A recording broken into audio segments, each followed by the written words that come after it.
सभी बच्चों को प्यार भरा नमस्कार। बेटा lecture number 24 engineering mathematics multiple integral चल रहा है। देखते हैं मल्टीपल इंटीग्रल का ये लेक्चर नंबर 6 निकला।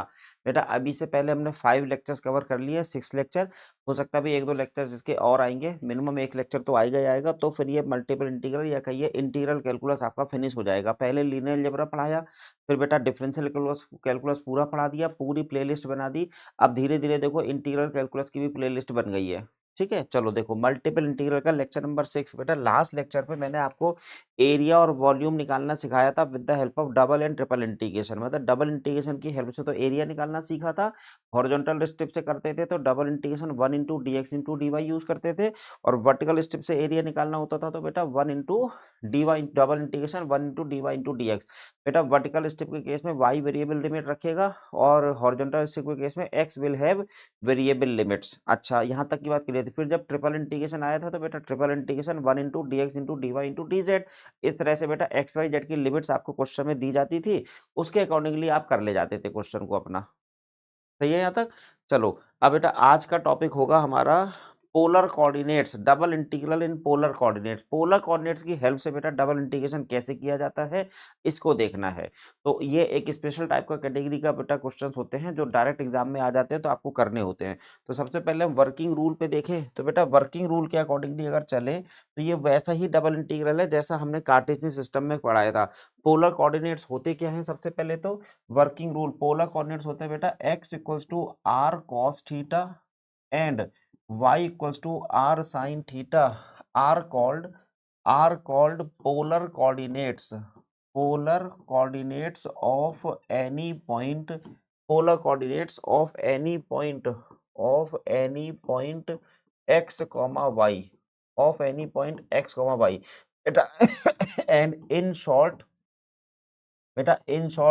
these are represented as, in short these are represented as, कैसे रिप्रेजेंट किया जाता है? these are represented as r comma theta. बेटा जैसे कार्टेशियन कोऑर्डिनेट्स को आप x कॉमा y से दिखाते हैं, ऐसे बेटा पोलर कोऑर्डिनेट्स को आप r कॉमा थीटा से दिखाते हैं, जहां रिलेशनशिप इनके बीच में ये है कि x की वैल्यू r cos थीटा और y की वैल्यू r sin थीटा होगी। मतलब सर्किल पे कोई कोऑर्डिनेट लाई करेगा तो बेटा वो पोलर कोऑर्डिनेट, कोई पॉइंट है, वो पॉइंट अगर सर्किल पे वो पॉइंट है तो सर्किल पे भी हो सकता है।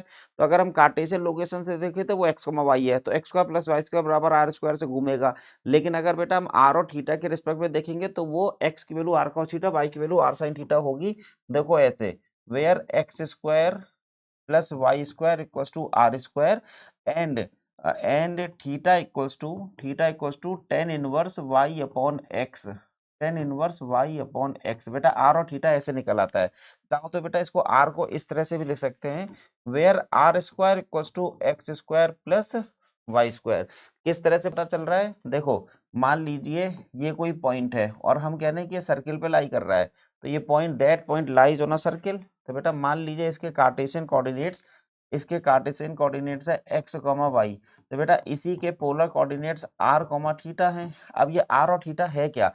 एक्चुअली बेटा ये वाली जो एक्सिस है वो थीटा इक्वल्स टू 0 है, ये वाली है आपकी theta equals to pi by 2, this line equals to theta equals to pi, और जब पूरा घूमोगे तो theta equals to 3 pi by 2। और बेटा ये नीचे से अगर आओगे पूरा घूमने के बाद एंटी क्लॉकवाइज सेंस में चल के, तो ये थीटा की वैल्यू 2 पाई हो जाएगी आफ्टर कंप्लीटिंग द सर्किल। तो बेटा थीटा की वैल्यू 0 से 2 पाई के बीच में वेरी कर रही है, मतलब आर वेरीज फ्रॉम, और ये थीटा वेरीज फ्रॉम 0 से 2 पाई। देखो दिख रहा है। और आर कैसे वेरी करेगा? पोलर कोऑर्डिनेट्स में बेटा सबसे मजेदार बात ये है कि ये जो चीज है ना यहाँ से यहाँ तक की, ये OP distance is called r and what is theta? Theta is this one. तो यहाँ से एक रिलेशनशिप बन जाती है, x equals to are cos theta, y equals to are sine theta. कैसे बनती है वो रिलेशनशिप? चाहो तो आप इसको भी देख लो।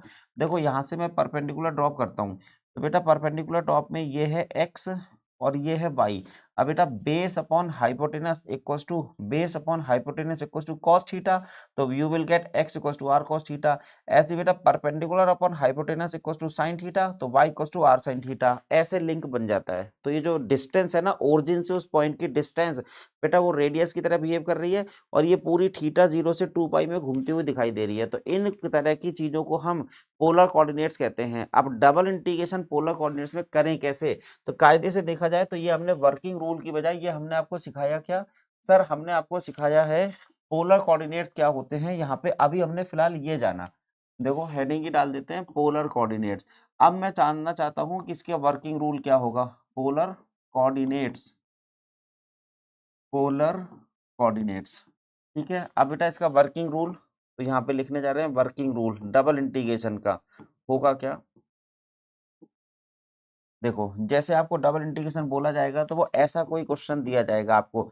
आपको दिया जाएगा थीटा 1 से theta 2, theta varies from theta 1 से theta 2 and r varies from बेटा 0 से लेके एफ थीटा तक, या जरूरी नहीं है 0 से एफ थीटा तक हो, ऐसा भी हो सकता है बेटा। आर की वैल्यू, आपकी वैल्यू आर की वैल्यू एफ थीटा से फंक्शन ऑफ थीटा से फंक्शन ऑफ थीटा तक, मतलब आर डिपेंड्स ऑन थीटा, और यहाँ पर आपके सामने कुछ एक्स वाई का या आर थीटा का फंक्शन होगा, आर थीटा को कोई फंक्शन होगा, और डी आर और डी थीटा। अब मुझे बता सकते हो which one has variable limits. R बेटा वेरिएबल लिमिट है या थीटा आपकी वेरिएबल लिमिट है, आर या theta. Sir r has variable limits because r depends on theta, जबकि थीटा तो कांस्टेंट है थीटा 1 से थीटा 2। तो इट मींस ये जो थीटा की लिमिट है ये कांस्टेंट लिमिट है और आर की लिमिट वेरिएबल लिमिट है। तो in such type of situation you will first integrate which one. Sir we will first integrate R keeping theta constant. बेटा यही है बस working rule. You have to first integrate R keeping theta constant, और उसके बाद फिर theta 1 से theta 2 भी इंटीग्रेट कर देंगे। डबल इंटीग्रेशन में भी यही था। अगर वाई वेरिएबल लिमिट्स होती थी तो पहले y को इंटीग्रेट करते थे, x वेरिएबल लिमिट होती थी तो x को इंटीग्रेट करते थे। यहाँ पे r ही थीटा के रिस्पेक्ट में दिखेगी आपको, तो फिर ऐसा कर लोगे। कभी कभी क्या होता है ये r1 से r2 और थीटा 1 से थीटा 2 होती है, मतलब दोनों की कांस्टेंट लिमिट होती है, तो फिर बेटा आप किसी भी ऑर्डर में इंटीग्रेट कर सकते हो। You can integrate in any order if r is constant and theta is also constant. Both r and theta have constant limits. You can integrate in any order. लेकिन अगर वेरिएबल लिमिट है तो वो वाला rule आपको follow करना पड़ जाएगा। एक बस खास बात देखना होगा बेटा, पोलर कोऑर्डिनेट्स में स्ट्रिप का नेचर जो होता है वो ट्रायंगुलर होता है, मतलब कि हॉरिजॉन्टल या वर्टिकल नहीं होता, ट्रायंगुलर होता है। तो मैं अभी क्वेश्चनों में बना के दिखा दूंगा, यहाँ पे मैं लिख देता हूँ। In polar coordinates, in polar coordinates strip is, in polar coordinates strip is triangular, strip is triangular in nature। Nature में बेटा ट्राइंगुलर स्ट्रिप होती है, ना कि horizontal, neither vertical nor horizontal but triangular. ठीक है, तो चाहो तो इसको लिख भी सकते हैं neither vertical nor horizontal, neither vertical और नॉर हॉरिजॉन्टल। ऐसी कोई स्ट्रिप पोलर कोऑर्डिनेट्स में मत बना दीजिएगा। वो बेटा हॉरिजॉन्टल या वर्टिकल स्ट्रिप केवल और केवल कार्टेशियन सिस्टम के लिए है, पोलर में नहीं है। ठीक बेटा, मुद्दे की बात कुछ और है। असली खेल ये है कि what is the procedure of finding the area using polar coordinates. तो बेटा एरिया यूजिंग पोलर कोऑर्डिनेट्स, भाई एप्लीकेशन भी तो होना चाहिए, वरना हम पोलर कोऑर्डिनेट्स कर ही क्यों रहे हैं। जैसे कार्टेशियन कोऑर्डिनेट से एरिया निकालने के दो तरीके थे, वर्टिकल स्ट्रिप से या हॉरिजॉन्टल स्ट्रिप से, 1 × dx × dy या 1 × dy × dx। तो बेटा उसी को पोलर कोऑर्डिनेट्स में अगर निकालना है तो 1 नहीं होता बेटा, r × dr × d थीटा होता है। ये r कहाँ से आया ये आपको बेटा अगले लेक्चर में पता चलेगा। नेक्स्ट लेक्चर में आपको सिखाऊंगा to find the value of multiple integral by using the concept of Jacobian. मैं जैकोबियन के कॉन्सेप्ट से बेटा आपको मल्टीपल इंटीग्रल, डबल या ट्रिपल इंटीग्रेशन निकालना सिखाऊंगा, तो वहां आपको बताऊंगा कि ये आर कैसे आता है। फिलहाल अभी के लिए आपको ध्यान रखना पड़ेगा, whenever you are finding area by using polar coordinates you have to use this type of standard result, double integration r × dr × d theta, जहाँ पे आर की लिमिट और थीटा की लिमिट क्वेश्चन के अकॉर्डिंगली चेंज होकर के पता चल जाएंगी आपको। इन जनरल थीटा 0 से 2 पाई होता है। चलो एक आध क्वेश्चन करते हैं बेटा, इसका तब बात अच्छे से क्लियर होगी। तो लाइए एक बेसिक क्वेश्चन उठाया जाए। देखो क्वेश्चन ये रहा, आंसर ये रहा। अच्छा सर वो होमवर्क क्वेश्चनों का क्या हुआ। बेटा होमवर्क क्वेश्चन तब लास्ट में आते हैं, जब मैं ये आज का टॉपिक पढ़ा लूंगा तब लास्ट में मैं वो कल वाले 2 होमवर्क क्वेश्चन करा दूंगा, पिछली लेक्चर वाले एरिया वॉल्यूम के जो थे। तो फिलहाल ये क्वेश्चन है बेटा, इस क्वेश्चन में कौन सी लिमिट किसकी दिख रही है। सर यहाँ पर अगर हम देखें तो ये 0 से a cos थीटा लिखा है, मतलब दिस इज द लिमिट, ये थीटा दिख रहा है, these are the limits of r, r है तो ये थीटा की बगल में होगी। तो बेटा थीटा की लिमिट 0 से π/2, और बेटा r की लिमिट फिर क्या है 0 से लेके सर a cos थीटा तक, a cos थीटा। तो पहले कैसे इंटीग्रेट करेंगे सर, r को इंटीग्रेट करेंगे कीपिंग थीटा कांस्टेंट, तो r √a² - r²। और बेटा ये रहा dr, और थीटा कांस्टेंट है तो बाहर ले लिया थीटा को, इस तरीके से आपको पहले इंटीग्रेट करना है। इसका इंटीग्रेशन करने के लिए सर एक सब्स्टिट्यूशन मेथड हम लोग लगा सकते हैं। कौन सा सब्स्टिट्यूशन लगा दें? सर आप इसमें लगा दो put a square minus r square equals to a square minus r square की वैल्यू बेटा अगर मैं इसको टी स्क्वायर लिख लूँ, है ना, तो यहाँ पे आ जाएगा आर डी आर की value T D T, R D R की value T D T with negative sign भी आ जाएगा। ये है बेटा आपका सब्स्टिट्यूशन। अच्छा ये थीटा ईटा चेंज नहीं कर रहे, वो बाद में चेंज कर लेंगे। आर को अगर मैं ए कॉस थीटा रखता तो बड़ा अजीब सा हो जाता, छोड़ो ऐसे ही रहने देते हैं। अब बेटा आर डी आर भी पता चल गया आपको। लाइए ये इंटीग्रेशन आपका थीटा की वैल्यू 0 से लेकर के π/2 और बेटा इंटी ब्रैकेट, हाँ जी, इसका इंटीग्रेशन अगर मैं देखूं थीटा तो जो है आर की वैल्यू बाद में रिप्लेस करेंगे 0 से a cos थीटा। चलो जी बेटा ए स्क्वायर माइनस आर स्क्वायर की जगह टी स्क्वायर रखोगे तो ये टी आएगा और आर डी आर बेटा ये टी आएगा। आर डी आर की जगह sir minus T D T इतना रखना है और ब्रैकेट क्लोज और ये थीटा। अब बताओ ये टी स्क्वायर है, हाँ सर टी स्क्वायर है ये तो 0 से π/2 ब्रैकेट, हाँ जी, टी स्क्वायर का होता है टी क्यूब बाई 3, तो बेटा ये टी क्यूब बाई 3 हो गया 0 से a cos थीटा। ये किसकी जगह लिख रहे हो आप?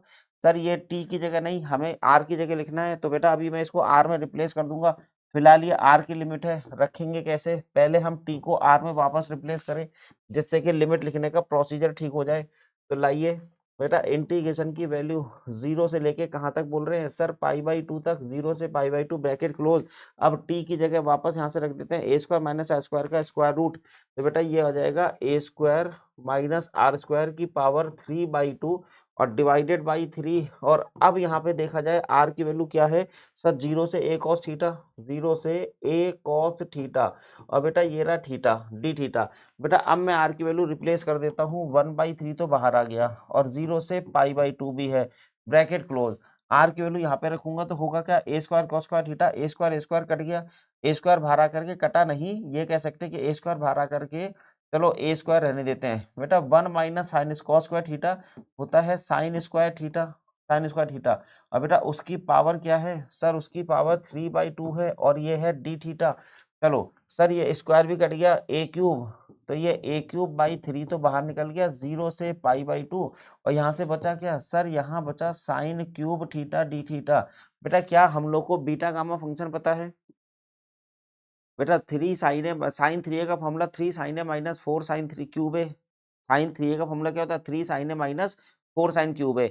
और ऐसे ही कॉस 3a का भी होता है। तो या तो आप बेटा साइन 3a का फॉर्मूला अप्लाई करके यहाँ पे कुछ दिमाग लगा लो या फिर आप इसमें बीटा गामा फंक्शन लगा दो। मुझे उम्मीद है कि शायद आपको बीटा गामा फंक्शन आता हो, तो बेटा हम बीटा गामा फंक्शन से अगर इसे करना चाहें तो आप में से हालांकि कुछ बच्चों को नहीं आता होगा बीटा गामा फंक्शन, मुझे तो अंदाजा ऐसा है। बेटा एक काम करते हैं, फिलहाल पहले बीटा गामा से कर ही देते हैं। साइन की पावर 3 थीटा और बेटा कॉस की पावर 0 थीटा और डी थीटा 0 से π/2 में देखो ए क्यूब बाई 3 और ब्रैकेट फॉर्मूला है एम की वैल्यू 3 और एन की वैल्यू, बेटा अगर आपको बीटा गामा फंक्शन याद है तो ये एम और एन आपको दिखने लगा। अब आता है गामा एम प्लस 1/2, बेटा gamma 3 plus 1/2 gamma n plus 1/2 upon 2 times gamma बेटा m प्लस n प्लस 2/2 ऐसा कुछ होता था, ये है वो स्टैंडर्ड फॉर्मूला। तो ये a क्यूब बाई 6 तो मुझे दिखने लगा, मैंने बेटा a क्यूब बाई 6 कर दिया इसको। देखो ये ब्रैकेट क्लोज, इसको लिख दिया मैंने a क्यूब बाई 6। बेटा ये क्या है? 4/2 टू गामा टू बेटा फैक्टोरियल 1 होता है, फैक्टोरियल 1 और ये है गामा हाफ रूट पाई होता है डिवाइडेड बाई, सर ये तो 2 इधर आएगा, 3 2 5 गामा 5/2 का बेटा 3/2 1/2 और square root of pi gamma 5/2 की वैल्यू। चलो फैक्टोरियल 1 बेकार है, फैक्टोरियल पाई भी कट गया।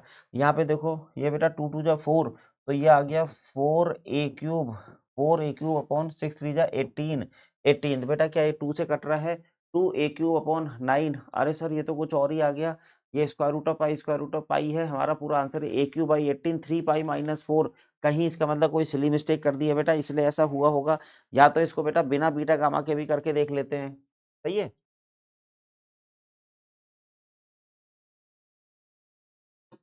देखो अपनी गलती यहाँ पे पकड़ लेते हैं, हम लोग की गलती कहाँ पे करी है, कोई सिली मिस्टेक रही होगी।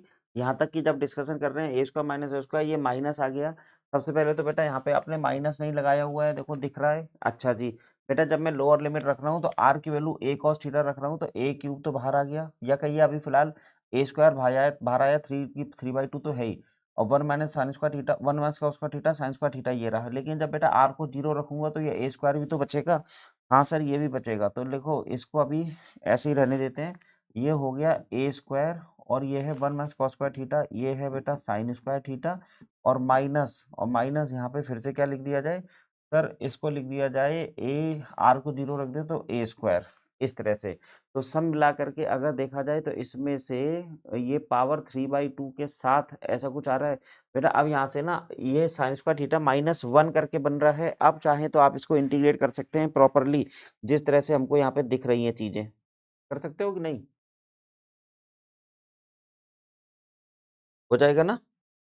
तो एक काम करें बेटा, ये नीचे का फिर अब ये है कि यहाँ पे कैलकुलेशन मिस्टेक हुई है तो इस पूरे को मिटा लेते हैं, जिससे कि अब हम बिल्कुल फ्रेश तरीके से कर लेते हैं फिर से। केवल वो माइनस लोअर लिमिट नहीं डाली है तो इस तरह से चीजें दिख रही होंगी। चलो वापस आते हैं। बेटा एक बात बताओ, अपर लिमिट लोअर लिमिट के हिसाब से अगर चला जाए तो प्रॉपर तरीके से देखते हैं। सबसे पहले तो अपर लिमिट, ये -1/3 तो मैंने बाहर ले लिया। अपर लिमिट में बेटा यहाँ पे आ जाएगा ए स्क्वायर साइन स्क्वायर थीटा, लेकिन वो पावर कट गया तो बेटा ये ए क्यूब, और ये हो गया साइन क्यूब थीटा माइनस, ये तो अपर लिमिट थी। लोअर लिमिट में जब 0 रखेंगे तो बेटा ये केवल और केवल ए क्यूब बचेगा। ऐसा है क्वेश्चन। अब मैंने आपसे कहा था कि बीटा गामा फंक्शन भी लगा सकते हो, मैं क्या करूंगा दोनों तरीकों से बेटा क्वेश्चन करके दिखा देता हूँ आपको। जैसे कि ए क्यूब अपॉन 3 है, ए क्यूब अपॉन 3, और 0 से π/2, इसका तो ये है साइन क्यूब थीटा, और बेटा -1 और डी थीटा। अब साइन क्यूब थीटा का इंटीग्रेशन अलग से कर दें?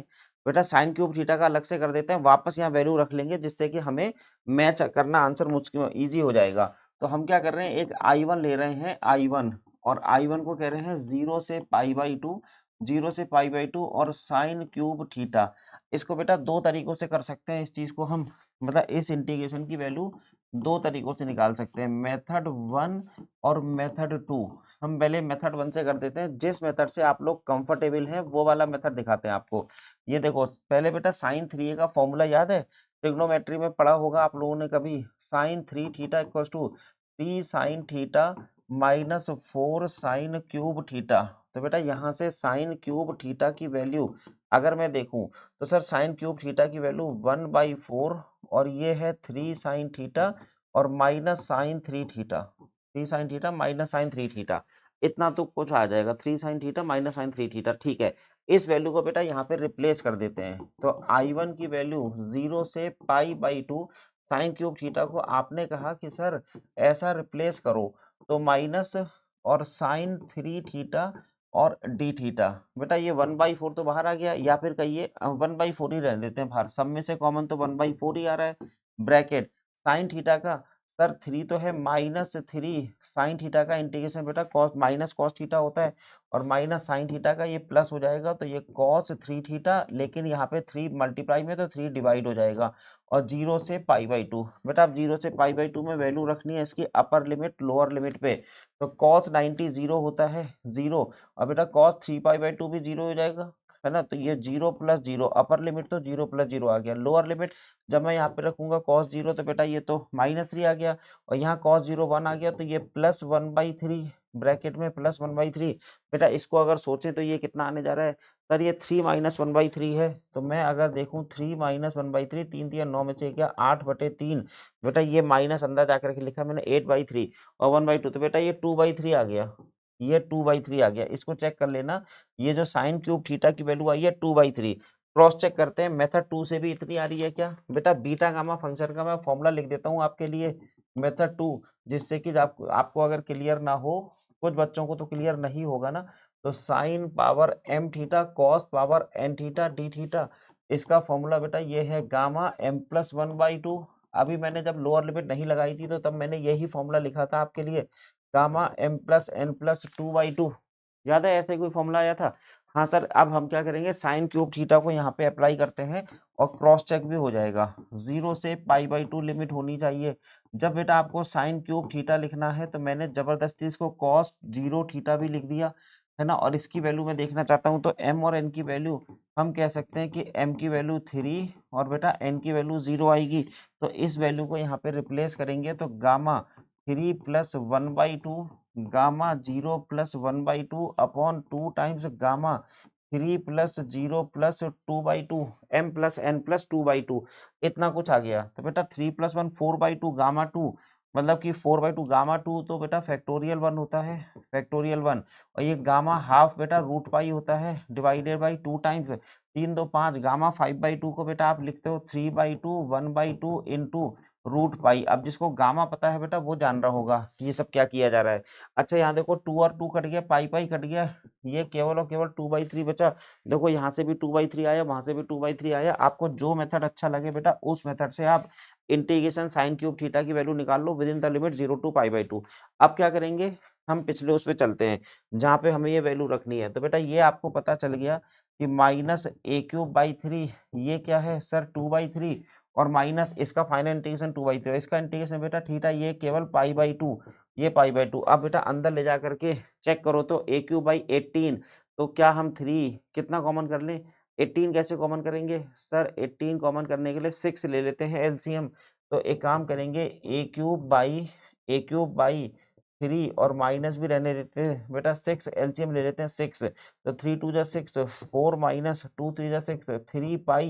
तो बेटा ये तो 3 पाई माइनस 4 हो गया। तो देखो a³/18 और ये है 3 पाई माइनस 4। आंसर मैच कर गया, हाँ सर कर गया आंसर मैच। आपने देखा पोलर कोऑर्डिनेट से क्वेश्चन कैसे कर रहे हैं, आर थीटा के फॉर्म में फंक्शन दिया होता है तो पहले आर को इंटीग्रेट कर दो, इंटीग्रेशन करने में मेहनत लगी बस इतना ही काम था, और फिर थीटा की लिमिट तो आराम से रख दी जाती है। चलो एक और क्वेश्चन करते हैं बेटा इसी से मिलता जुलता, यहीं पे आपने लगे हाथ बीटा गामा भी सीख लिया, अच्छी बात ये हुई।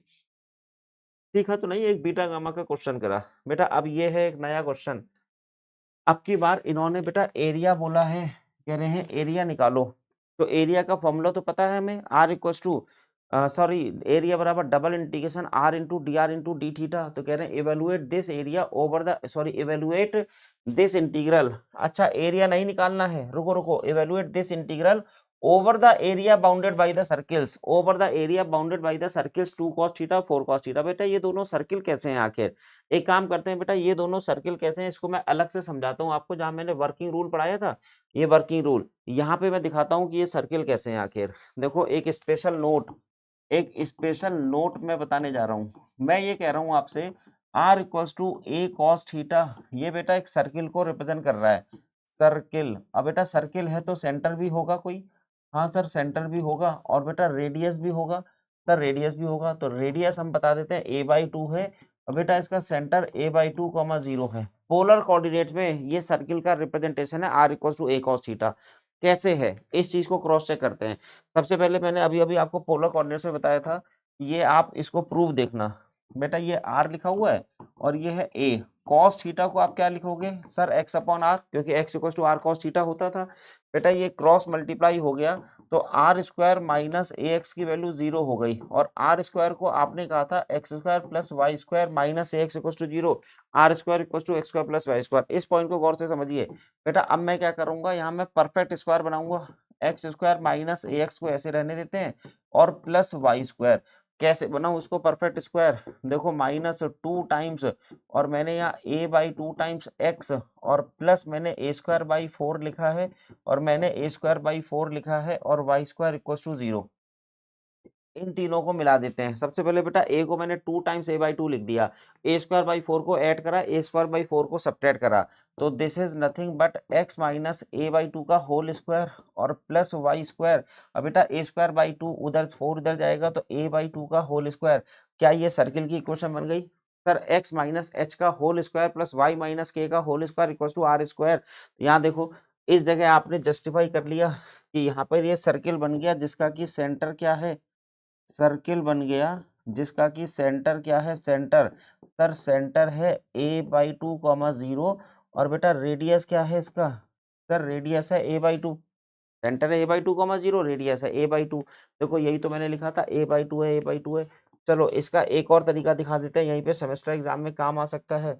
दूसरा नोट बेटा r equals to a sine theta क्या है, अगर देखा जाए तो r equals to a sine theta. एक काम करो इसको अगले पन्ने पे लिखेंगे, यहीं पे दिखाता हूँ सर्किल कैसे बनाया आपने। देखो ये वाला circle r equal to a cos theta के पॉइंट ऑफ व्यू से देखा जाए तो रेडियस भी a/2 है, सेंटर भी a/2 है।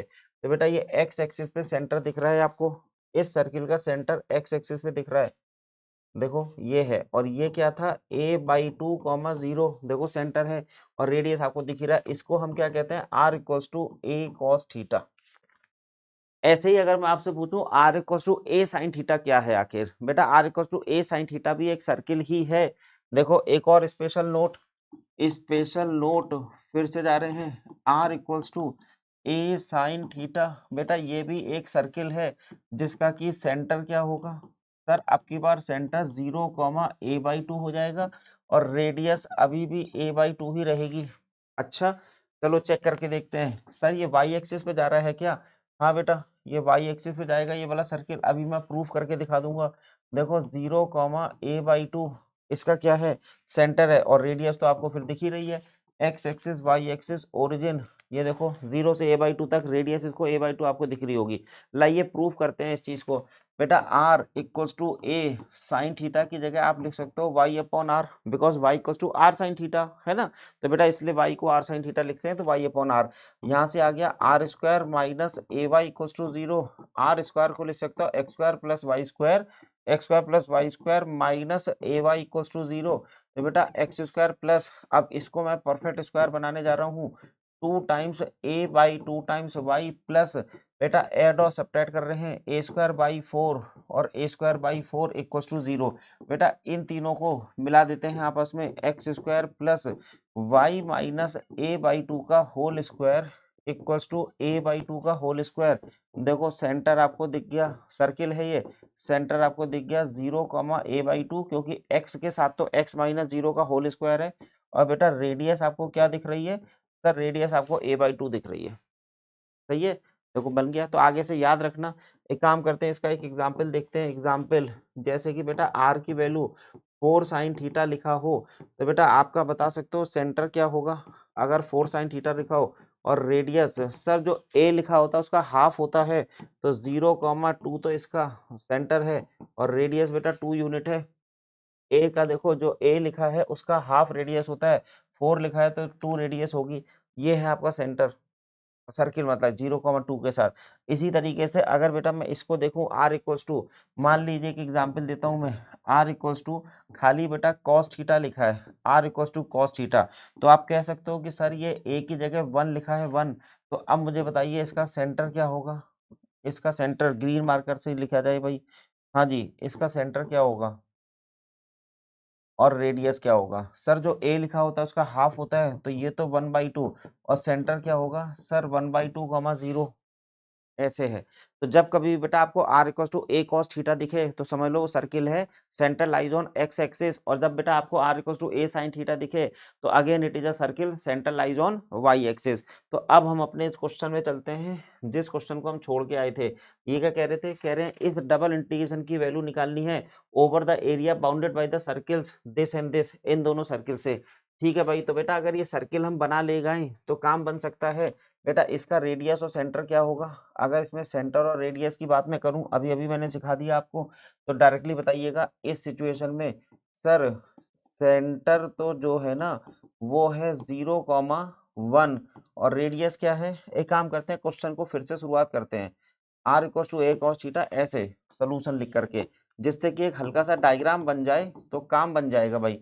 तो r equal to 2 cos theta, जो अभी अभी आपने सीखा, ये पहली चीज, पहला सर्किल, हाँ जी सेंटर क्या है इसका सर, सेंटर है और रेडियस है, क्या है सेंटर सर, सेंटर है आपका 1, नहीं हाँ 1, 0, 1, 0, और रेडियस क्या है 1 है। अच्छा r equals to 4 cos theta, बेटा जब r equals to 4 cos theta equation 2, तो यहाँ पर सेंटर क्या होगा, सेंटर और रेडियस क्या होगा सर, सेंटर इसमें हो जाएगा 2, 0 और 2, हमने कहा था ना जो a लिखा होता है उसका हाफ होता है। चलो जी, तो किस तरह का है ये, हमें कौन सा डायग्राम चाहिए सर, एक तो ना छोटा सर्किल है और एक सर बड़ा सर्किल है। देखो 1 और 2 आपको दिख रहा है, तो इन दोनों से जो बाउंडेड रीजन है, बेटा छोटे वाले के सर्किल का सेंटर 1, 0 है, बड़े वाले सर्किल का सेंटर है 2, 0, इसका मतलब this is your region of integration, बेटा रीजन ऑफ इंटीग्रेशन ये है, मतलब कि आपको लिमिट यहाँ से उठानी है। अब मैंने आपसे कहा था कि लिमिट ट्राइंगुलर नेचर की होती है, तो देखो ट्राइंगुलर नेचर की मैं ओरिजिन से स्टार्ट करूंगा, लेकिन बेटा ये अंदर वाला पोर्शन तो है ही नहीं, तो जो स्ट्रिप ऐसे जा रही थी बेटा वो केवल इतनी स्ट्रिप कवर होगी, ट्राइंगुलर नेचर की स्ट्रिप है ये। बेटा ये ट्राइंगुलर नेचर की स्ट्रिप है, ऐसी इनफाइनाइट स्ट्रिप्स का एक्यूमुलेशन है, तब जाकर के ये वाला पोर्शन कवर हो रहा है। अब बेटा यहाँ से यहाँ तक आप सोचो ये स्ट्रिप कैसे घूम रही है, कोई स्केल वगैरह नहीं है क्या मेरे पास? है। बेटा ये देखो ट्राइंगुलर नेचर की स्ट्रिप है, बोर्ड पे देखो ऐसे करके ऐसे घुमा रही है, तो थीटा कहाँ से कहाँ तक जा रहा है अगर सोचा जाए तो? सर थीटा अगर देखा जाए तो यहाँ से यहाँ तक जाएगा, है ना, थीटा यहाँ से यहाँ तक जाएगा। आप बताओ थीटा इस जगह क्या था? सर थीटा की वैल्यू इस जगह है -π/2, और यहाँ पर थीटा हमने आपको बताया था π/2, तो डायग्राम देख करके पता चल गया थीटा वेरीज फ्रॉम -π/2 टू π/2। देखो लोअर से अपर की तरफ हम चल रहे हैं, तो थीटा को इस तरह से घुमाया आपने। देखो यहाँ से ये ट्रायंगुलर नेचर की स्ट्रिप ऐसे गई है, ये घुमा करके इस तरह से लाई है, ये है ना, नेगेटिव वाई एक्सिस से लेकर के पॉजिटिव वाई एक्सिस तक। देखो ऐसे घुमाता हूं मैं, ये देखो स्केल जो घूम रही है, तो -π/2 से π/2 तक आपका रीजन ऑफ इंटीग्रेशन में थीटा पता चल गया। आर कहाँ है? सर आर जो है ना, लेफ्ट पोर्शन और राइट पोर्शन की बात करते हैं। बेटा यहाँ देखो इन सब पॉइंट्स पर आर क्या होगा? सर इन सब पॉइंट्स पर आर जो है छोटा वाला सर्किल, यहाँ से यहाँ तक की डिस्टेंस आर है ना, जो कि 2 cos थीटा दी हुई है। देखो 2 cos थीटा, और ये जो यहाँ तक है यहाँ पे आकर के खत्म हो गया था स्ट्रिप आपकी, तो बेटा इन सब पॉइंट्स पर आर क्या होगा? सर बड़े वाले सर्किल की बात की जा रही है, 4 cos थीटा। एक काम करते हैं, ये जो घुमाने वाली चीज है उसको मिटा देते हैं, वरना इससे कंफ्यूजन हो रहा होगा। 2 सर्किल नजर आ रहे होंगे, ठीक है, इसको बेटा मैंने मिटा दिया। चलो जी, अब कोई 2 सर्किल नजर नहीं आ रहे, तो यहाँ इक्वेशन 2, ठीक है बेटा, 2 cos थीटा से 4 cos थीटा और थीटा। अब क्या करेंगे, वो इंटीग्रेशन की वैल्यू चाहिए इस लिमिट के अंदर, तो इंटीग्रेशन आपसे कहा गया है r³ dr और d थीटा चाहिए। तो बेटा थीटा की वैल्यू तो आपने कहा -π/2 से π/2 है, और बेटा r की वैल्यू सर 2 cos थीटा से 4 cos थीटा ऐसे बोला गया, और r³ dr और d थीटा। अब बताओ लिमिट आपने इस डायग्राम से उठा के रख दी, पिछले क्वेश्चन में लिमिट डायरेक्ट दी हुई थी, अब की बार बेटा डायग्राम से उठा करके रखी है आपने। पहले किसे इंटीग्रेट करें? Sir r has variable limits, you should first integrate r keeping theta constant. तो सबसे पहले बेटा r का के फॉर्म में इंटीग्रेट करेंगे, तो -π/2 से π/2, r³ का इंटीग्रेशन r⁴/4 और लिमिट, और डी थीटा तो बाद में आएगा, तो r⁴/4 में r की वैल्यू सर 2 cos थीटा से 4 cos थीटा तक है, 2 cos थीटा से 4 cos थीटा। चलो जी इसकी वैल्यू डालते हैं और सॉल्व करने की कोशिश करते हैं। तो यहाँ पर आ गया 4, 1/4 तो बाहर है, -π/2 से π/2। बेटा यहाँ रखूंगा 4 चौक 16 चौक 64, और गुणा 4 एक बार और होगा, वो 4 से कटेगा भी, तो अगर आप सीधे लिख सकते हो तो 64 cos⁴ थीटा माइनस, बेटा 2 दूनी 4 दूनी 8 दूनी 16/4, सर 4 हो जाएगा cos⁴ थीटा। हमने क्या करा, इस 4 का इस्तेमाल कर लिया, तो बेटा बाहर नहीं ले जा रहे 4, है ना, बाहर नहीं ले जा रहे, वो जब कट ही गया तो फायदा क्या बाहर ले जा करके, डी थीटा। अब देखा जाए ये 60 टाइम्स cos⁴ थीटा है, तो बेटा इस इंटीग्रेशन की वैल्यू तो जो आपसे बोली गई थी कि थीटा की वैल्यू -π/2 से π/2, बेटा ये 60 times cos⁴ theta D theta है। अब बताओ इवन ऑड फंक्शन का कॉन्सेप्ट जानते हो, ये cos⁴ थीटा कैसा फंक्शन है? सर ये इवन फंक्शन है, तो अगर मैं बेटा इवन फंक्शन की डेफिनेट इंटीग्रेशन की प्रॉपर्टी लगा दूं, तो ये इवन फंक्शन आपको दिख रहा है, और लिमिट बेटा -π/2 से π/2 तक है, तो हम क्या करेंगे, इसको 2 टाइम्स लिख देंगे, और ये लिख देंगे 0 से π/2, 60 टाइम्स cos⁴ थीटा और डी थीटा। कहने का मतलब है ये 120 बाहर आ गया। बेटा फिर से अब हम यहाँ बीटा गामा फंक्शन लगा रहे हैं, 0 से π/2 में है, इसको मैंने साइन की पावर 0 थीटा और cos⁴ थीटा लिख दिया। ठीक है, अब बताओ m और n क्या आ रहा है बीटा गामा फंक्शन के नजरिए से? सर m की वैल्यू 0, n की वैल्यू 4। तो पिछले क्वेश्चन में मैंने बीटा गामा का फॉर्मूला लगाया था, उसी फॉर्मूले के बेसिस पर बेटा इसको सॉल्व कर देते हैं। तो यहाँ देखो 120 तो बाहर है, ब्रैकेट गामा 0 + 1/2 गामा, और बेटा n + 1/2 4 + 1/2 upon 2 times gamma m+n+2/2, ये फॉर्मूला लिखा हुआ था मैंने, m+n+2/2। बेटा अब क्या करेंगे, इस बीटा गामा को सॉल्व करेंगे तो 120, बेटा 2 से ये कट सकता है तो ये 60 रह जाएगा, लो 60 रह गया, 60 ब्रैकेट, हाँ जी, गामा हाफ, चलो इसको गामा हाफ ही रहने देते हैं, और ये क्या है, गामा 5/2 डिवाइडेड बाई 4 और 2 6/3, बेटा गामा थ्री फैक्टोरियल में एक कम होके आता है 60 ब्रैकेट, बेटा गामा हाफ को हम लिख देते हैं √पाई, और गामा 5/2 को लिखा जाता है 3/2 1/2 इंटू √पाई, ये है गामा 5/2 की वैल्यू, और बेटा ये है factorial 2, gamma 3 is nothing but factorial 2, एक और बार काट देगा ये तो 30 टाइम्स बचेगा, छोड़ो सर, 2 2 जा 4 2 जा 8, तो ये 60/8 हो गया, 60/8, और ये क्या 3 इंटू पाई, बेटा इंटू 3 पाई। अब बेटा ये हुआ क्या सर, अगर ऐसा देखा जाए तो ये तो 4 दूनी 8 और 4 से 15 बार कट गया, 15/2 into 3 pi, I think answer is 45 पाई/2, 45 पाई/2 आपका आंसर होना चाहिए, चेक करते हैं, देखो ये रहा 45 पाई/2, इसका मतलब ठीक लिखा है भाई। आपने देखा क्या इस पर्टिकुलर क्वेश्चन में, हमने सर लिमिट्स को निकाला डायग्राम बना के, इन्होंने हमें डायग्राम में 2 सर्किल दिए हुए थे, तो उन दोनों का बाउंड्री रीजन चाहिए था मुझे, तो बाउंड्री रीजन ये शेडेड पोर्शन था, छोटे वाले सर्किल का आउटर और बड़े वाले सर्किल का इनर बाउंड्री रीजन है, वहां बेटा ट्राइंगुलर स्ट्रिप काट के हमने थीटा का वेरिएशन और आर का वेरिएशन देख लिया। अब पहले आर में वेरिएबिलिटी थी तो पहले आर को इंटीग्रेट करा, फिर थीटा को इंटीग्रेट करा, उसके लिए मैंने बीटा गामा फंक्शन अप्लाई करा, जबकि पिछले क्वेश्चन में क्या था सर, पिछले क्वेश्चन में तो ना डायरेक्ट ही था, लिमिट दी हुई थी सीधे सीधे, तो हम सीधे इंटीग्रेट करते चले जा रहे थे, मतलब इंटीग्रेट करने में थोड़ी मेहनत तो लग रही है, इतना तो सही है, ठीक है। तो बेटा आपने पोलर कोऑर्डिनेट्स में क्वेश्चन कैसे किया जाता है ये पता चल गया।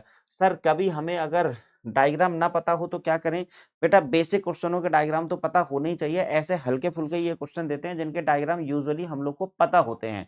अब बेटा एक तीसरी कैटेगरी का क्वेश्चन मैंने डाल दिया, अब की बार मैंने वास्तव में एरिया ही पूछ लिया है, कह रहे find the area bounded by the cardioid, एक कार्डियोइड लिखा है और आउटसाइड द सर्किल, बेटा ये भी एक सर्किल है, r=a, सर ये r=a कैसे है सर्किल, लाओ सब चीजें आ रही है वहीं स्पेशल नोट में, इसको भी डालते हैं, r=a कैसे सर्किल है, बेटा एक स्पेशल नोट ये रहा, एक और स्पेशल नोट यहाँ पर देखो, स्पेशल नोट 3, हाँ जी, जब हमने कहा r=a, हम कह रहे हैं ये सर्किल है, क्यों है सर्किल, क्योंकि बेटा इसका सेंटर भी हमें दिख रहा है और रेडियस भी दिख रही है, तो सेंटर तो हमें दिख रहा है 0,0 और रेडियस a दिख रही है, जब r=a हो, कैसे दिख रही है चेक करते हैं, देखो हम क्या करेंगे बेटा, इसमें r² बराबर a² कर लेंगे, और r² की वैल्यू x² + y² बराबर a² होती है, क्या ये सर्किल नहीं है, x² + y² बराबर a², हाँ सर ये तो सर्किल है जिसका सेंटर 0 0 है, रेडियस a है, तो देखो सेंटर 0 0 रेडियस है, तो ये भी एक सर्किल है बेटा, r=a, पोलर कोऑर्डिनेट्स में सर्किल का रिप्रेजेंटेशन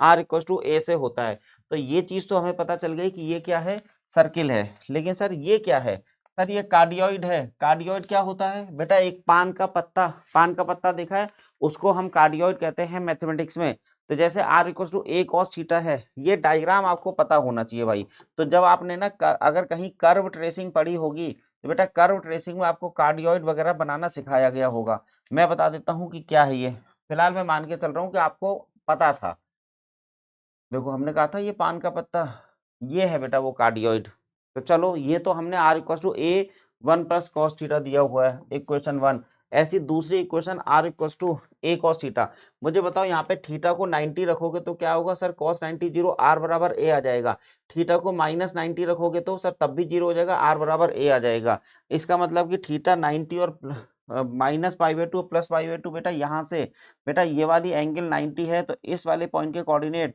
सर r=a है, इस पॉइंट का कोऑर्डिनेट जब थीटा -π/2 रखोगे सर r=a है, इसका मतलब आपका सर्किल बेटा इन दोनों से जा रहा है, चलो तो सर्किल को मैं बनाता हूँ, सर्किल को मैं किस कलर के पेन से बनाऊं, ब्राउन कलर से बनाता हूँ, तो बेटा सर्किल आपका मतलब कि ये क्या कह रहे हैं, सर्किल आपका इसके बीच में ऐसा कुछ होगा,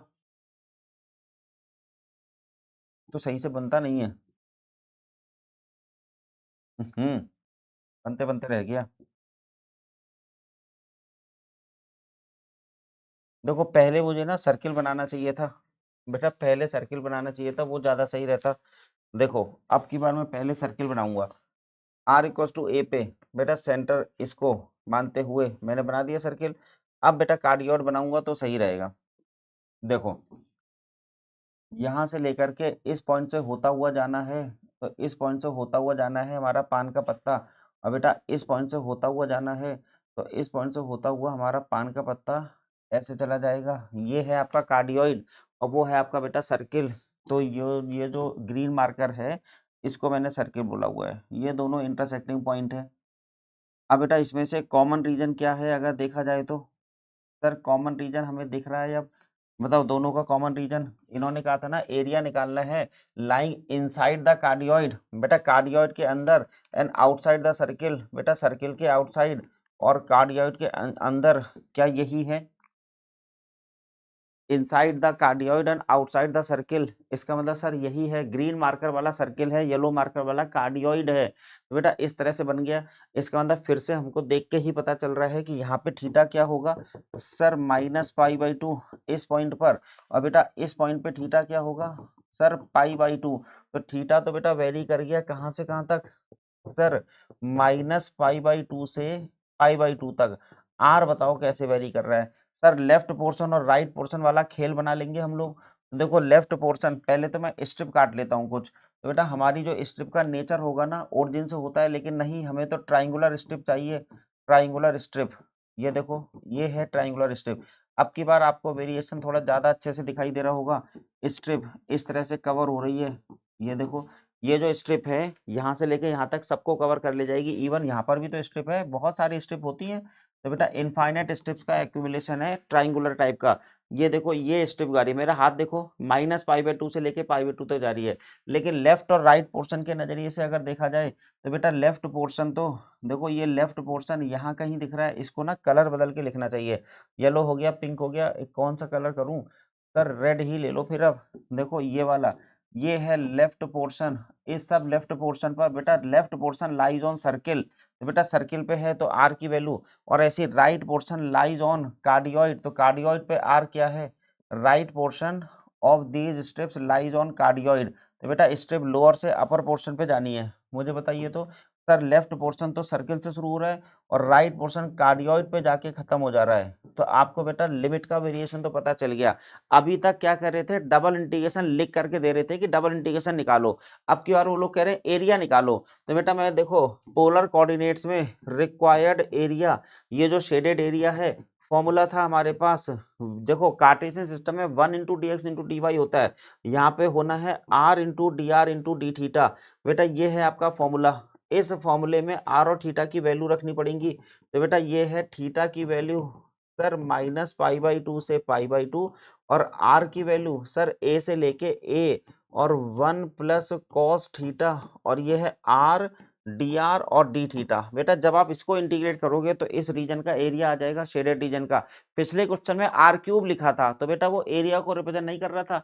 ये बेटा एक सिंपल एक क्वेश्चन था डबल इंटीग्रेशन का, जहां पे लिमिट आप इस डायग्राम से लेकर के आए थे। देखो ये सिंपल एक क्वेश्चन था क्योंकि r³ लिखा है, लेकिन बेटा r³ की जगह सिंपल r लिखा होता तब वो एरिया को रिप्रेजेंट करेगा। देखो यहाँ केवल r लिखा है, तो जब r होगा तो ये फॉर्मूले के अकॉर्डिंगली ये एरिया का रिप्रेजेंटेशन है शेडेड एरिया का। जैसे कार्टेशियन सिस्टम में 1 लिखा होता है यहाँ पे, 1/dx/dy, 1/dy/dx and so on. बेटा अब तो हमें बस इंटीग्रेट करना है, तो इंटीग्रेट बेटा अगले पन्ने पे करते हैं, वो ज़्यादा सही रहेगा। तो लाइए एरिया इक्वल्स टू थीटा की वैल्यू सर -π/2 से π/2, और ये है r²/2। तो r की वैल्यू कहाँ से कहाँ तक सर? a से लेके a1 प्लस कॉस थीटा, और ये है डी थीटा। अब हम क्या करेंगे? अपर लिमिट लोअर लिमिट वाला कॉन्सेप्ट लगा देंगे। तो बेटा 2 तो वैसे मेरे ख्याल से वापस बाहर ही आ गया 2, और ये है थीटा की वैल्यू -π/2 से π/2।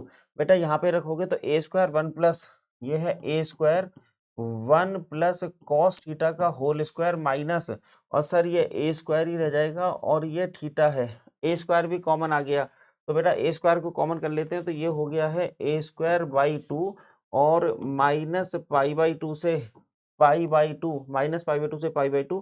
बेटा ये होगा क्या सर? 1 प्लस कॉस थीटा, मतलब कि 1 plus cos square theta plus 2 cos theta और -1 और डी थीटा। 1 1 कट गया, कॉस स्क्वायर थीटा और 2 कॉस थीटा। बेटा ये दोनों इवन फंक्शन है, हम ये मान के चल रहे हैं कि 1 1 तो कट गया। क्या ये दोनों इवन फंक्शन है? हाँ सर, कॉस थीटा एक इवन फंक्शन होता है। तो ये जो माइनस से प्लस है इसको आप 2 टाइम्स में लिख सकते हो। तो बेटा ये जो लिखा हुआ था a²/2 इंटू आपने लिख दिया 2 टाइम्स 0 से π/2 और ये है आपका cos स्क्वायर थीटा और 2 cos थीटा।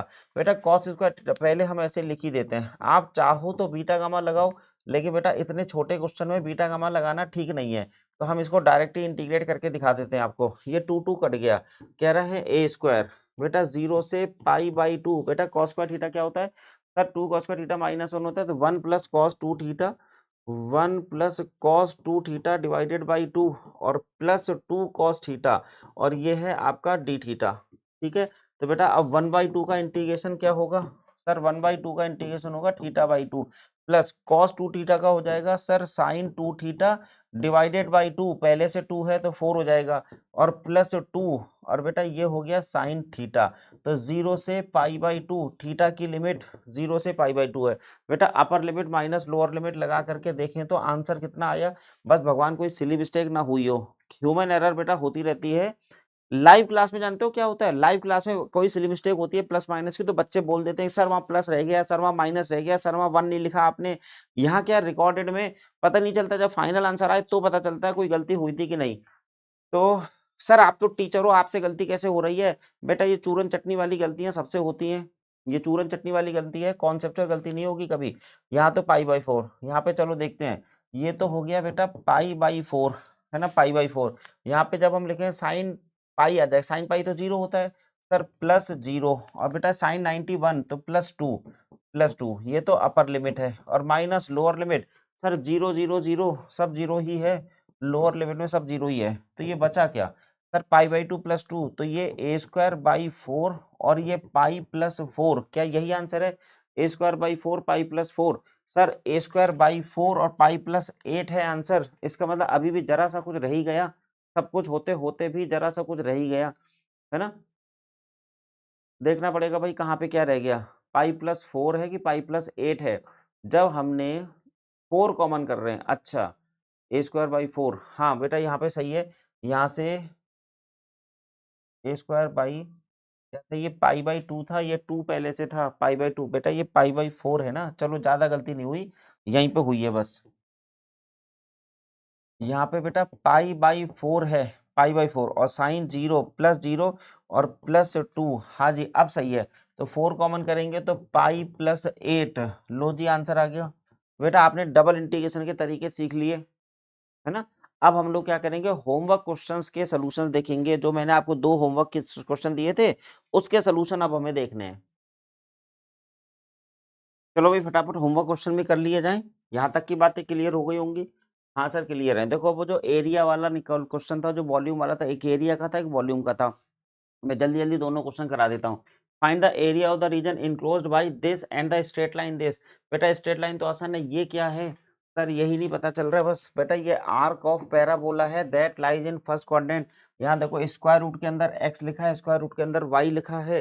तो जब भी कभी बेटा स्क्वायर रूट के अंदर x लिखा हो, स्क्वायर रूट के अंदर y लिखा हो, और उधर क्या लिखा है स्क्वायर रूट के a, बेटा तो x और y पॉजिटिव होने चाहिए। तो बेटा ये तो कंफर्म हो गया कि x इज ग्रेटर देन 0 और y इज ग्रेटर देन 0। इसका मतलब ये इक्वेशन 1 जो है ये केवल और केवल क्या है बेटा? पैराबोला की आर्क है that lies in first quadrant. अच्छा जी, और बेटा ये जो लाइन दी हुई है x + y = 0, अगर हम देखा जाए x और y इंटरसेप्ट इसमें क्या है? x/a y/b = 1, तो x intercept is a, y intercept is b। तो इतनी छोटी बात आप लिख नहीं रहे, लास्ट लेक्चर में सिखा दी गई थी। तो बेटा ये यहाँ पे इक्वेशन 2 देखें तो हमारा किस डायग्राम का हमें एरिया पूछा गया है। सबसे पहले तो हमें आर्क निकालनी है। बेटा एक कॉनकेव अपवर्ड होता है। अब कॉनकेव अपवर्ड या कॉनकेव डाउनवर्ड कैसे जानोगे? तो उसके लिए तो बेटा आपको कैलकुलस हमारे से 12th क्लास वाली पढ़नी पड़ेगी, तब आप जान पाओगे कॉनकेव अपवर्ड कॉनकेव डाउनवर्ड। मतलब curve lies above the tangent always. बेटा इसमें कर्व हमेशा टेंजेंट के ऊपर है, कॉनकेव अपवर्ड। इतना आपको पता होना चाहिए था कि this is the equation of ये this one, arc of this parabola that lies in first quadrant.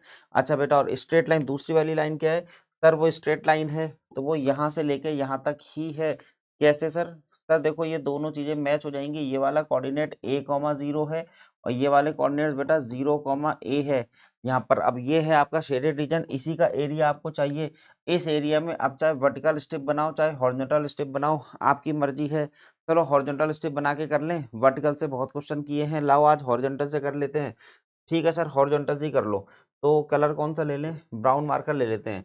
Low ji horizontal strip से कर रहे हैं, एक स्ट्रिप तो बनेगी नहीं, बहुत सारी स्ट्रिप्स बनेंगी। तो बेटा ये दोनों ये सब स्ट्रिप्स मैंने बना दी। ये नीचे वाली और ऊपर वाली क्या है, यहाँ पर अगर हॉरिजॉन्टल स्ट्रिप बनानी है तो बेटा यहाँ पर एक्स की वैल्यू मुझे बतानी पड़ेगी, ये है a माइनस वाई।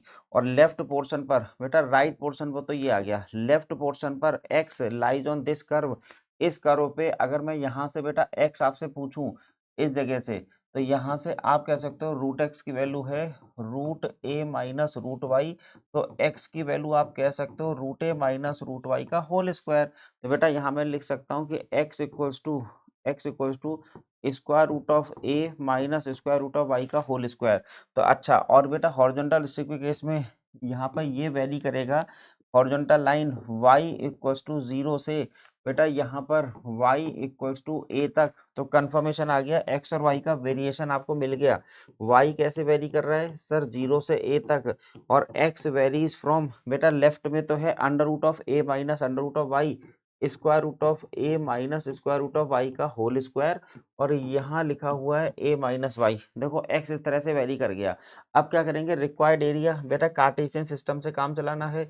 तो कार्टेशियन सिस्टम का फॉर्मूला होता है हॉरिजॉन्टल स्ट्रिप का, required area equals to double integration 1 into d x into d Y.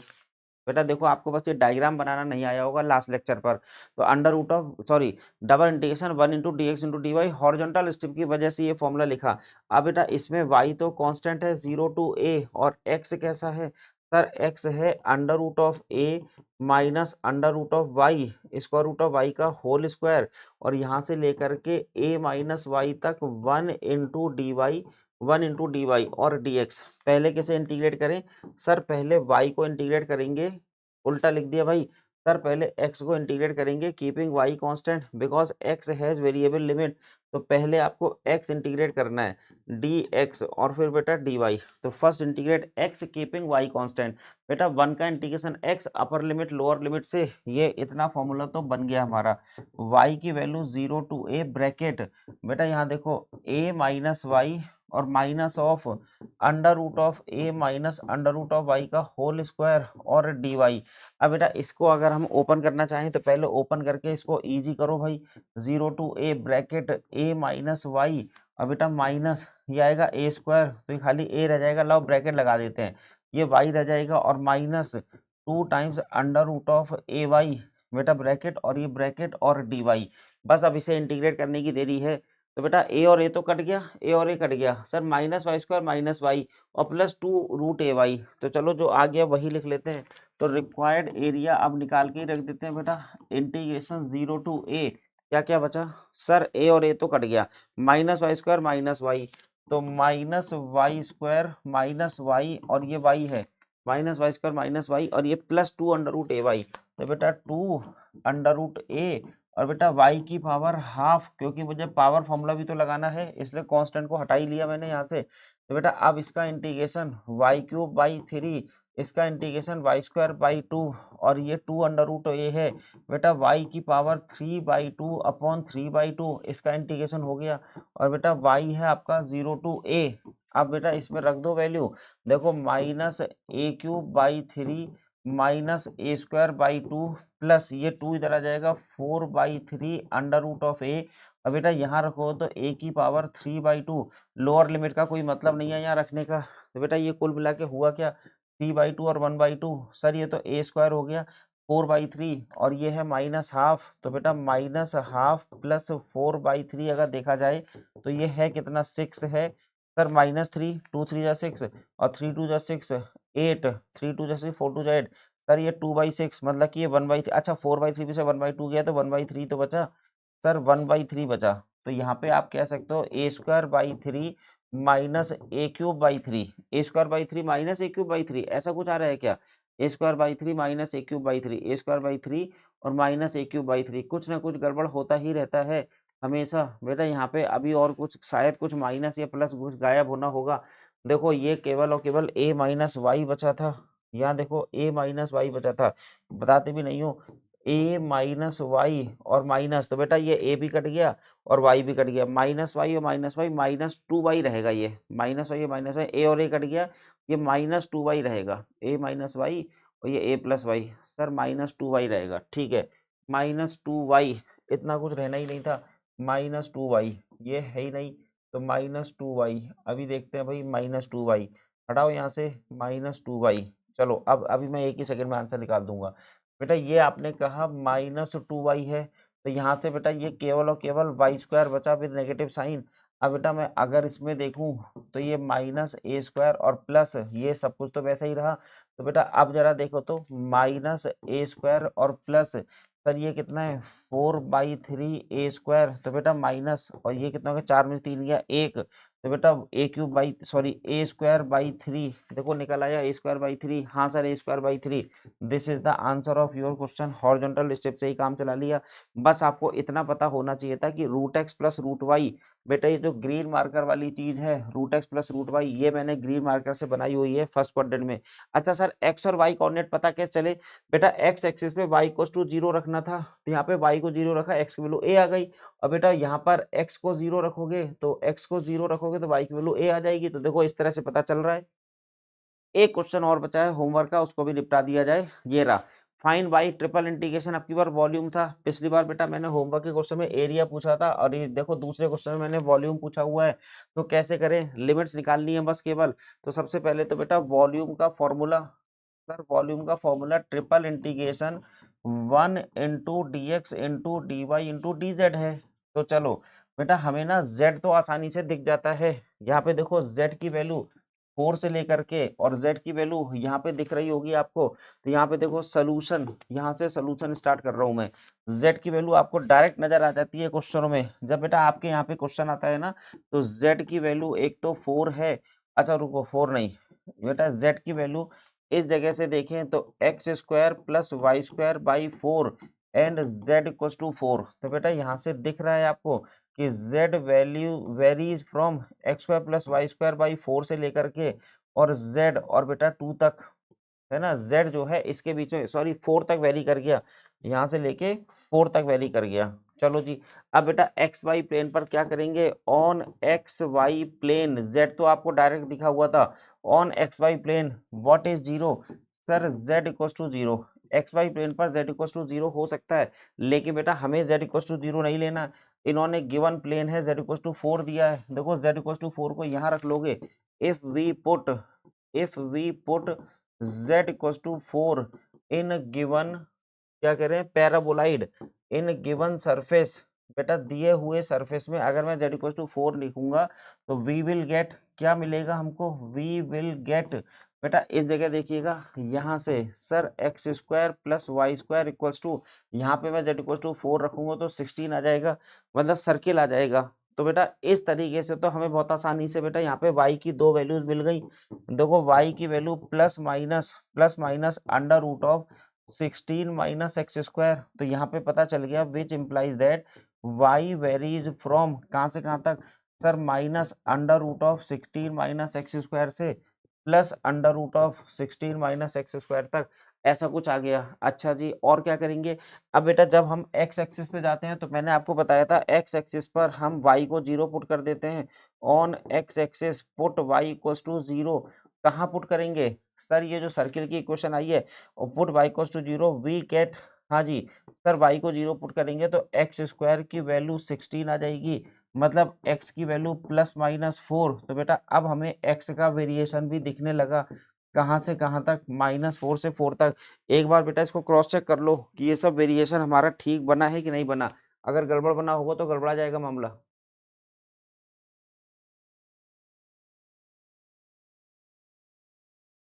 उम्मीद तो है कि सब ठीक रहा होगा। अब बेटा क्या करेंगे, लिमिट रखनी पड़ेगी। देखो ट्रिपल इंटीग्रेशन में हमें z पता चल गया था, z की value sir x square plus y square upon 4 से लेके 4 तक। अब मुझे बताइए y कैसे वेरी कर रहा है, सर y भी आपका बहुत गंदा सा वेरिएशन है। तो इसको हमें लिखना पड़ेगा किसी दूसरे कलर से। बेटा दूसरे कलर से लिखूंगा तो थोड़ा ज़्यादा अच्छे से क्लियर रहेगा। यहाँ देखो, यहाँ y आपका minus under root of 16 minus x square से plus under root of 16 minus x square तक। अब बेटा एक्स की वेरिएशन आपका दिख रहा है -4 से 4, तो एक्स को मैंने लिख दिया -4 से 4 तक। बेटा इसमें ज्यादा वेरिएशन कौन है sir? z depends on x and y, तो 1 के साथ पहले आपको dz इंटीग्रेट करना पड़ेगा, फिर y डिपेंड्स ऑन x, तो बेटा फिर y इंटीग्रेट करना पड़ेगा और फिर x इंटीग्रेट करना पड़ेगा। z को तो हम यही इंटीग्रेट कर देते हैं जिससे कि हम अगले पन्ने पे जा सकें। बेटा यहाँ पे देखो, यहाँ देखो, ये जो वॉल्यूम है ये आपका दिख रहा है x इक्वल्स टू -4 से 4, और बेटा y आपको दिख रहा है under root of -16 minus x square से plus under root of 16 minus x square, और 1 का इंटीग्रेशन z 4 माइनस ये बन जाएगा 4 minus x square plus y square divided by 4। और बेटा ये है आपका dy और dx। अब किसे इंटीग्रेट करोगे सर? y को इंटीग्रेट करेंगे कीपिंग x कांस्टेंट। एक काम करते हैं, यहाँ पे देखो ये y में स्क्वायर है तो इवन फंक्शन है तो माइनस से प्लस में 2 टाइम्स हो जाएगा, और वैसे ही बेटा x में भी स्क्वायर है, इवन फंक्शन है तो ये भी माइनस से प्लस में ये 2 टाइम्स हो जाएगा। तो हम एक काम करेंगे बेटा, इसको 2 टाइम्स यहाँ से आएगा, 2 टाइम यहाँ से 4 टाइम्स, और आप लिख सकते हो सर x की वैल्यू 0 to 4। देखो थोड़ा आसान हो गया, और 0 की value under root of 16 minus x square, ये एज इट इज। अच्छा इसमें से भी एलसीएम ले लो, 16 minus x square minus y square upon 4 और डी वाई डी एक्स। हाँ जी, अब पहले किसे इंटीग्रेट करेंगे सर? अब हम पहले y को इंटीग्रेट करेंगे कीपिंग x कांस्टेंट। तो लाइए भैया y को इंटीग्रेट कर देते हैं कीपिंग x कांस्टेंट। बेटा ये 4 कट भी गया हमारा, तो कुल मिला के बचा कितना? Required volume. बस इंटीग्रेट करने में ही तो समस्या है सर। अब इतनी समस्या भी नहीं है जितनी शुरू में थी। y की वैल्यू 0 से under root of 16 minus x square, बचा क्या यहाँ sir? 16 minus square minus y square, 16 minus x square minus y square, और ये है डी वाई। अब बेटा dx बाहर, बस अंदर अगर x है तो उसे कांस्टेंट की तरह ट्रीट कर लो। तो बेटा x की वैल्यू 0 से लेके 4 तक। हाँ जी, इंटीग्रेशन सर 16 का इंटीग्रेशन 16y, एक्स स्क्वायर का integration x square y, y square का इंटीग्रेशन वाई क्यूब बाई 3, और बेटा ये y की वैल्यू 0 से 16 माइनस एक्स स्क्वायर तक आ जाएगी। अब क्या करेंगे? Upper limit minus lower limit, तो सर ये 0 to 4, upper limit lower limit में y रखोगे तो sir 16 times under root of 16 minus x square standard formula minus x square times under root of 16 minus x square. आप सोचना होगा कैसे करना है। माइनस ये है 16 माइनस एक्स स्क्वायर, और ये 3 है, अंडर रूट है तो 3/2 की बाई 3, और बेटा ये dx है। अब आप इसमें करो क्या, मैं आपको ट्रिक बता देता हूँ। बेटा इसमें x को जहाँ जरूरत होगी वहां साइन थीटा या कॉस थीटा रख लेना। जैसे कि ये वाला इंटीग्रेशन, इन सब जगहों पे ये काम करो, हर जगह पे बेटा यही वाली सब्स्टिट्यूशन करके इसको प्रोसीड करना। पुट कर लो, पुट x को 4 साइन थीटा या बेटा 4 कॉस थीटा, तो dx की जगह क्या हो जाएगा sir? 4 cos theta D theta. और इस तरीके से लिमिट देखो यहीं पे मैं बदल देता हूँ, at x equals to 0, at x equals to 4 जी, थीटा इक्वल्स टू, और थीटा इक्वल्स टू, जब मैं x को 0 पुट करूंगा यहाँ पर 0, तो बेटा साइन थीटा 0 कब होता है? जब थीटा 0 हो। जब मैं यहाँ 4 पुट करूंगा तो साइन थीटा 1 कब होता है? जब थीटा π/2 हो। तो बेटा ये क्वेश्चन आपका 0 से π/2 में बच जाएगा, और dx की जगह 4 cos theta sine theta cos theta D theta, और बेटा इधर से भी थीटा का फंक्शन आएगा, तो यहाँ पे क्या लिखोगे? फंक्शन ऑफ थीटा, और बेटा इधर dx को लिखा है 4 cos theta, 4 cos theta D theta. बेटा इतना काम अब आप कर लेना, इतना काम मैंने काफी कुछ बता दिया कि इसमें लिमिट लिमिट का वेरिएशन होता कैसे, ये सब चीजें हमने आपको बता दी। ये काम आपको करना होगा। फाइनल आंसर आपका बेटा 32 पाई आ जाएगा। अगर कमेंट में बताइएगा कि अभी भी नहीं आ रहा होगा तो अगले किसी वीडियो में इसका सोल्यूशन बता दूंगा, ठीक है ना? अगले ही वीडियो में और इसका बचा हुआ सोल्यूशन भी कर दूंगा। फिलहाल ये आप सॉल्व करके इतना सा काम खुद से करना। अब हमारा मेन काम था कि ट्रिपल इंटीग्रेशन में हाउ टू अप्लाई लिमिट्स, उसके बाद बेटा इंटीग्रेट करते चले जा रहे हैं, और फिर यहाँ पर आते आते मैंने सिंगल वेरिएबल में कन्वर्ट करके छोड़ दिया। फंक्शन ऑफ थीटा इंटीग्रेट करिएगा, जैसा भी कर सकते होगे। ये आपका आंसर 32 पाई आ जाएगा। तो this is all about for this lecture. बेटा होमवर्क क्वेश्चन भी खत्म। जरा समरी में देखें तो समरी में क्या था बेटा? आपने ये देखा कि जो पोलर कोऑर्डिनेट्स में डबल इंटीग्रेशन कैसे होता है, सर यूजुअली थीटा 1 की थीटा की लिमिट कांस्टेंट होती है और आर की वैल्यू बेटा r1 से r2 अगर लिखा है और फंक्शन ऑफ आर थीटा और बेटा डी आर डी थीटा, तो किसी भी ऑर्डर में इंटीग्रेट कर सकते हैं, है ना, किसी भी ऑर्डर में इंटीग्रेट कर सकते हैं। लेकिन अगर बेटा ऐसा होता थीटा 1 से थीटा 2 और आर होता फंक्शन ऑफ थीटा से फंक्शन ऑफ थीटा तक और यहाँ लिखा है फंक्शन ऑफ आर थीटा, तो फिर बेटा अब मजबूरी है कि पहले आर के रिस्पेक्ट में ही करोगे। तो ये वाली चीज मैं कह रहा हूँ किसी भी रिस्पेक्ट में इंटीग्रेट कर सकते हैं। तो ये आप थीटा 1 से थीटा 2, r1 से r2 कांस्टेंट है, तो बेटा अब आप यहाँ क्या लिख सकते हैं, आप डी आर डी थीटा लिखो या डी थीटा डी आर लिखो, इसमें कोई फर्क नहीं है, दोनों इक्वल हैं क्योंकि both the limits are constant. लेकिन अगर बेटा वेरिएबल लिमिट है तो पहले ऐसे करना पड़ेगा। और पोलर सिस्टम में बेटा एरिया निकालने के लिए जो फॉर्मूला है वो कार्टेशियन से थोड़ा अलग है। कार्टेशियन में यहाँ 1 होता था, यहाँ पे r इंटू डी थीटा है। इस तरह से आप आंसर निकालते हो, है ना। ये r कहाँ से आया बेटा, ये पोलर कोऑर्डिनेट्स का जैकोबियन है। अगले लेक्चर पे हम ये जैकोबियन वाली बातें ही डिस्कस करेंगे। चलो बेटा, thank you so much. Summary तक की बातें हो गई। देखो ये होमवर्क क्वेश्चन मैं आपको दो दे रहा हूँ पोलर कोऑर्डिनेट से। कह रहे हैं evaluate the following by changing into polar coordinates. बेटा x को r cos थीटा, y को r sin थीटा ऐसे करके कुछ रखना होगा। तो इस क्वेश्चन में जब आप रखोगे तो बेटा ये बनेगा पोलर कोऑर्डिनेट और इसका इंटीग्रेशन ये निकल के आया। अब देखो ये वेरिएशन आपसे हो पाया कि नहीं आया। जब आपने इसमें x equal to r cos theta, y equal to r sin theta, मतलब x equal to a cos theta, बेटा कुछ ऐसा रखना पड़ेगा यहाँ पे a square minus y square, y equal to a cos theta, a sin theta, x equal to a cos theta, ऐसा कुछ रखोगे तो ऐसा कुछ बनेगा। चलो ऐसे ही दूसरे क्वेश्चन में कह रहे evaluate this integral by changing into polar coordinates. यहाँ पर भी बेटा वही चीज है। अब ये सर्किल है लेकिन ये किस तरह वाला सर्किल है इसको नोटिस करना है, ये है सबसे इंपॉर्टेंट चीज। अभी तो ये बेटा a square minus square under root में ये सर्किल दिख रहा है, ये कैसे सर्किल है हम बता रहे हैं सर्किल है। सोचिएगा जब आप कन्वर्जन करोगे ऐसा कुछ बनेगा जिसका इंटीग्रेशन 4/3 है। तो this is all about for double integration in polar coordinates. इतना भी कर लोगे बेटा तो एग्जाम में जो भी क्वेश्चन आएगा ना, ये स्टेप पे नंबर मिलते हैं, कम से कम 10 नंबर का क्वेश्चन होगा तो 5-6 नंबर तो पा ही जाओगे, भले फाइनल आंसर ना भी निकाल पाओ कैलकुलेशन मिस्टेक होने की वजह से। चलो बेटा, थैंक यू सो मच, बहुत अच्छा लगा। फिर से एक लेक्चर और कंप्लीट हुआ। अगले लेक्चर में फिर बेटा हम लोग और कुछ देखेंगे। इंटीग्रेशन ही चलेगा अभी, लेकिन ये लगभग फिनिश होने ही वाला है। और बाकी कहीं भी कोई बेटा डाउट आउट हुआ करे तो आप चैट बॉक्स में बता दिया करो। एक चीज मैं और बताता हूँ आपको, आप में से कुछ बच्चे कह रहे हैं सर वेक्टर कैलकुलस बता दीजिए, वेक्टर कैलकुलस बता दीजिए। बेटा हम क्रोनोलॉजी तो डिस्टर्ब करेंगे नहीं, क्रोनोलॉजिकल ऑर्डर में ही चलेगा सिस्टम, है ना। आप क्या करो, गेट वाला के चैनल पे जाओ, जैसे सेमेस्टर वाला है ना, ऐसे बेटा गेट वाला का ऑफिशियल यूट्यूब चैनल है, वहां पे प्लेलिस्ट में हमारी शक्ल दिखेगी आपको, crash course for a GATE, GATE के लिए क्रैश कोर्स होगा। उसमें बेटा वेक्टर कैलकुलस का एक वन शॉट है, मतलब कि शायद 7वां लेक्चर है, क्रैश कोर्स का लेक्चर नंबर 7 देखिएगा, क्रैश कोर्स का लेक्चर नंबर 7 वन शॉट आपको मिलेगा। या 7 लेक्चर ना भी हो, 2 बार का पिछले साल का भी एक क्रैश कोर्स है, इस साल का भी क्रैश कोर्स है, दोनों लेक्चर्स को देख लीजिएगा बेटा। वेक्टर कैलकुलस का वन शॉट आपका तैयार हो जाएगा। सेमेस्टर एग्जाम से भी अच्छे लेवल का है वो, तो सेमेस्टर एग्जाम में तो कर ही ले जाओगे, वहां से आप कर लो, क्योंकि हम बेटा अपनी क्रोनोलॉजी तो डिस्टर्ब कर नहीं सकते। ये जो प्लेलिस्ट आपकी बना रहे हैं एक सिस्टमेटिक तरीके से बना रहे हैं, किताब जैसे होती है ना सिस्टमेटिक, वैसे बेटा ये वीडियो सिस्टमेटिक चल रहे हैं, तो ये इसी ऑर्डर में चलेंगे। चलो थैंक यू सो मच, मिलते हैं फिर अगले वीडियो में।